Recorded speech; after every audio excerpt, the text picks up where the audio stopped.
In the headlines, Yola residents express mixed feelings following declaration of Fintiri as winner of governorship election. Nigerian Bar Association begs for release of kidnapped former President Oke Wali. Aviation unions vow total airport shutdown in 7 days. And on the international scene, again, Russia launches drone attack on Ukraine.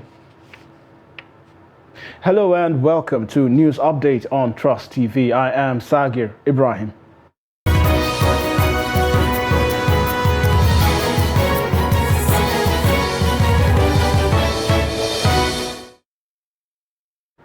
Hello and welcome once again. To details now, Governor Ahmadu Fintiri of the People's Democratic Party has been re-elected as governor of Adamawa State. The governor beat his closest rival Aisha Dahiru Binani of the All Progressives Congress and other contestants after a supplementary election conducted on the 15th of April. The Independent National Electoral Commission had declared the 18th March governorship election in the state inconclusive as the margin of leads between the two top candidates was less than the number of council votes. Announcing the result of the election in Yola on Tuesday, the returning officer, Professor Mohammed Mele, said Governor Fintiri polled 430,821 votes to defeat Senator Binani, who scored 396,788 votes. With the official announcement of the result, Governor Fintiri has been declared governor-elect, with Professor Khalif Tafawa Farauta as his deputy governor-elect. That Umaru Ahmadu Fintiri of PDP, having satisfied the requirement of the law, is hereby declared the winner and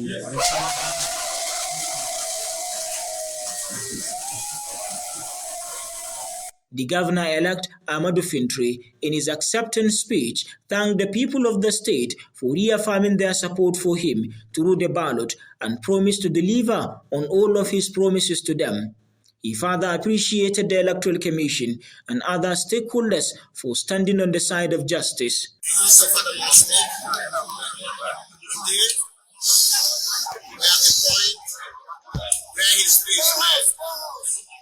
is made because of you.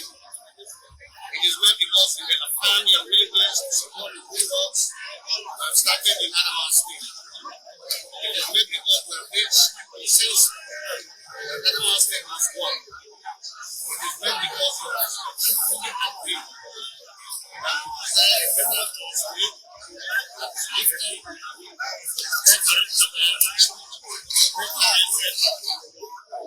belief that when each of us will be pushing our individual dreams, we are Adamawa family. And out of this family, each of us is at liberty to aspire to any height without any human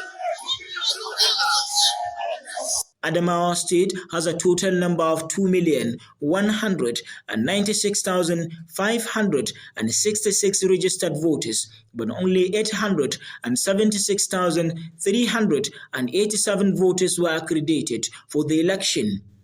Silas Lawan, Trust TV News, Yola. Still in politics, the presidential candidate of the People's Democratic Party, PDP, in the 2023 elections, Atiku Abubakar, has lauded Umaru Fintiri's re-election as the governor of Adamawa State, describing it as a win for democracy. Shortly after the declaration, Atiku in a tweet said the triumph proves that good can overcome bad. He thanked the people of Adamawa and men and women of goodwill for staying the course in resisting coupists and enemies of democracy from having their way. He noted that the lessons Nigerians should learn from the election is that they should be vigilant and never give in to anti-democratic forces, whose objective is to snatch, run with, and undermine the mandate of the people as freely expressed in their votes. Also, supporters of the People's Democratic Party on Tuesday evening took to the streets of Yola to celebrate the victory of their candidate, with hundreds singing and dancing around the Coalition Center along the Bank Road. The crowd besieged the Adamawa Government House, chanting victory songs and carrying posters and banners showing portraits of the governor. Some of the supporters commended INEC for taking the bold step of resuming collation of results and subsequently declare a winner that reflected the will of the people.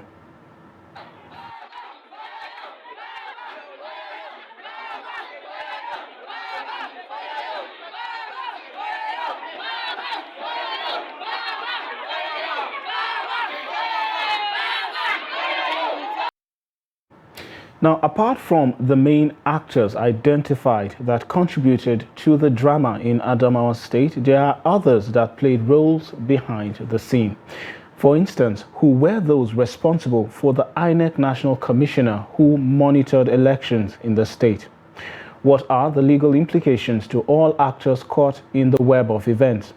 Well, in this report, Kehinde Amodu speaks to Emmanuel Njoko, the Director of Democracy and Governance at Connected Development Code, in an attempt to tease an answer to these questions. Take a look. The drama coming out of Adamawa State shows the high-stake nature of politics in the state. At the height of it all, the resident electoral commissioner in the state hijacked the process from the returning officer and announced results of the supplementary elections even before the process was concluded. The resulting shockwave resonated across the country. In a bid to do damage control, INEC suspended the resident electoral commissioner and asked him to stay away from its premises. But is this enough to repair the damage done to the electoral umpire's image?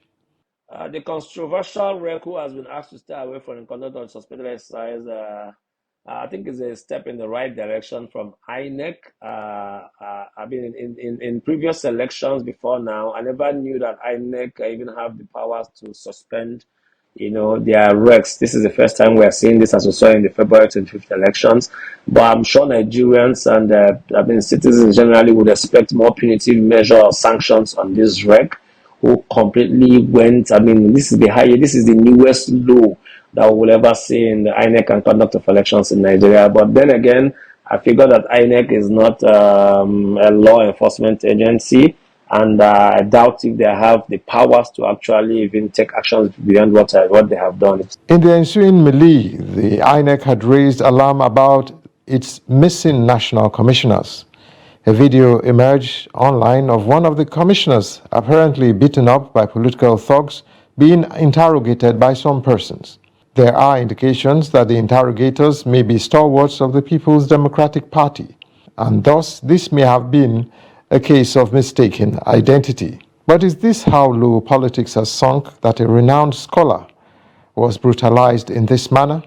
What this Adamawa rec did was really, really, really terrible. I can see the effect of it and the mob attack on the INEC National Commissioner that was sent to the state to supervise the process. Talking about Professor Abdullahi Zuru, he probably could have been killed in this process because people thought this was the rec. That goes to tell you the many effect of such very irresponsible actions. Going forward, there are relevant questions to ask, one of which is what are the legal implications of the actions of the resident electoral commissioner, and most importantly, what should be done to Aishatu Binani, who read an acceptance speech from a flawed declaration of results. I don't think there's any legal implication of INEC suspending the collation process. INEC voided the declaration by the rec, which was wrong, but that does not mean that INEC voided the ongoing collation. They simply suspended the collation and asked every person to come to Abuja. I understand that about 10 local governments had already been collated at that time. INEC simply said, okay, hold it there, come to Abuja, let's look at all of these things again. And probably, so I want to believe that collation of the election will go on. It will be very shameful for us to have an inconclusive election declared inconclusive again. These are questions which will be interrogated in the following days. Kehinde Amodu, Trust TV News, Abuja. Interesting questions and responses there. Now, the Minister of Interior, Rauf Aregbesola, on Tuesday launched a 5-year strategic plan for the ministry and its agencies to tackle insecurity in the country. In a statement by the spokesman of the ministry, Afonja Fatai Ajibola, Aregbesola noted that the ministry is integral to the national security and prosperity of Nigeria. Earlier, the permanent secretary Shoaib Belgore said the ministry had operated without a strategic plan. According to him, Nigeria now has a chance to improve its security architecture through the ministry's strategic plan, developed collaboratively with key stakeholders. Also, a former president of the Nigerian Bar Association, Oke Wali, has been abducted. The NBA, in a statement announcing the abduction, said the 64-year-old senior advocate of Nigeria was kidnapped along the East-West Road in Obiakpo local government area of Rivers State in the early hours of Monday. The incumbent president of the association and 31st in line, Yakubu Mekyo, urged both the Inspector General of Police and the Police Commissioner in Rivers State to leave no stone unturned as they work towards the safe release of Oke. Mekyo recalled that Mr. Wali, who served as the 26th NBA president between 2012 and 2014, has served the nation in varying capacities, contributing immensely to the growth of legal practice and in the promotion and entrenchment of the rule of law. He described his predecessor as Port Harcourt-based lawyer as a known philanthropist who has helped in the development of his community in no small measure. The NBA, while appealing to the abductors not to harm Wali but instead release him, also assured his family of the NBA's full support in this trying period. Also, a policeman serving in Rivers State, Adejo Siaka, has been demoted from the rank of inspector to sergeant following complaints and findings from a video widely circulated on social media on Sunday, the 9th of April. Force Public Relations Officer Muyiwa Adejobi disclosed this in a statement on Tuesday, saying Siaka was sanctioned for assault, discreditable conduct, and incivility to members of the public in the Emuoha area of the oil-rich state. The police authorities also reprimanded a second officer, Sergeant Ndiwa Huebari, who was also present at the scene, but took no step to discourage the inappropriate act, and acquitted a third officer, Inspector Friday Obaka, who was later discovered to have been absent from the scene. Siaka's demotion followed an orderly room trial of the affected policeman by the Force Provost Marshal Adejobi Said. The Imo State Police Command has explained how a mother and child were killed by a stray bullet from a personnel of the Nigeria Security and Civil Defense Corps, NSCDC. Stray bullets from the officials of the Civil Defense had on Monday killed an 8-month-old baby and her mother at Fire Service Junction in Owerri Urban. Police Public Relations Officer Henry Okoye told newsmen that an eyewitness disclosed that stray bullets from NSCDC personnel who were in a moving vehicle hit the mother and child who were waiting for a vehicle at the busy bus stop along Igbu Road. Okoye said that the victims were rushed to a hospital in Owerri where they were pronounced dead. Also, the National Emergency Management Agency, NEMA, on Tuesday said 107 stranded Nigerians have been evacuated from Libya. The returnees arrived in Nigeria at about 3:55 p.m. at the cargo wing of the Murtala Mohammed International Airport, Ikeja.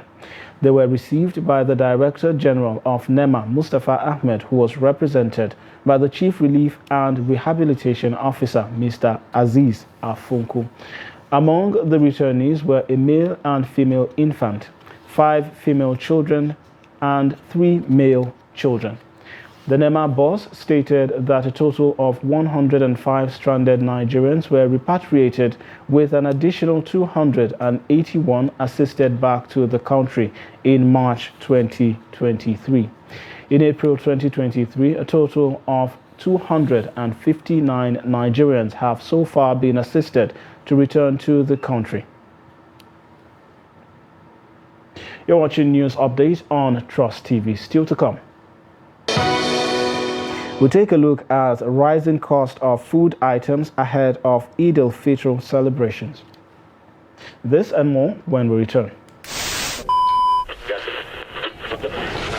Good morning, Nigeria. Year after year, they have informed, educated, and entertained us. When you needed information, knowledge, or an escape. From generation to generation, the Nigerian broadcasting industry has worked tirelessly to serve you. And now, this service will finally be recognized. Come May 17th this year, broadcasters all over Nigeria will gather at a hotel and suites for the maiden edition of the Nigerian Broadcasting Awards, an award ceremony set to reward hard work and excellence in the broadcast media. Voting starts on 20th April and ends on 4th May 2023. Visit www.tnbawards.ng to vote now. They've served and they're still serving. It's time we say thank you. This award is organized by the Broadcasting Organizations of Nigeria, Bonn.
Welcome back. If you're just joining, you're watching News Update on Trust TV. Now, recap of our major stories.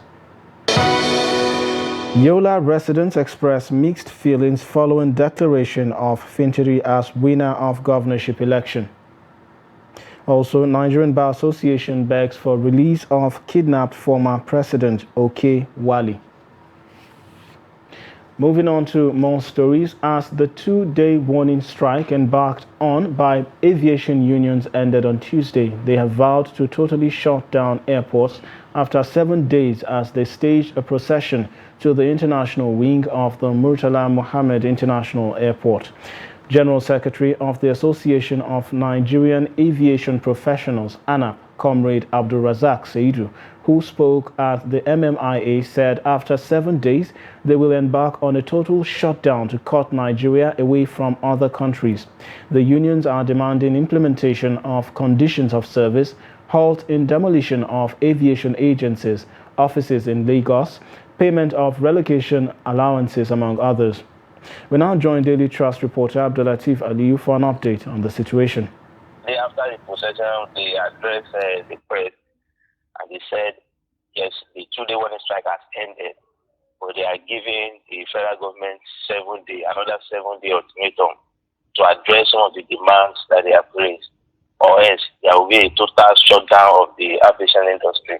And when you look at what happened during this two-day warning strike was that the union actually did not grant flight operations. Because even though there were protests across the airport, flights were still allowed to take off and land. It's just that the passengers had hectic time trying to access the airport. Most of them actually trek to the airport because the unions barricaded the airport, especially on the first day of the protest, which was on Monday. Now they said they are giving the federal government 7 days ultimatum to address some of the concerns, some of the demands that they have raised, or else there will be a total shutdown of the industry. There was a statement from the Ministry of Aviation appealing to the union to call off their strike.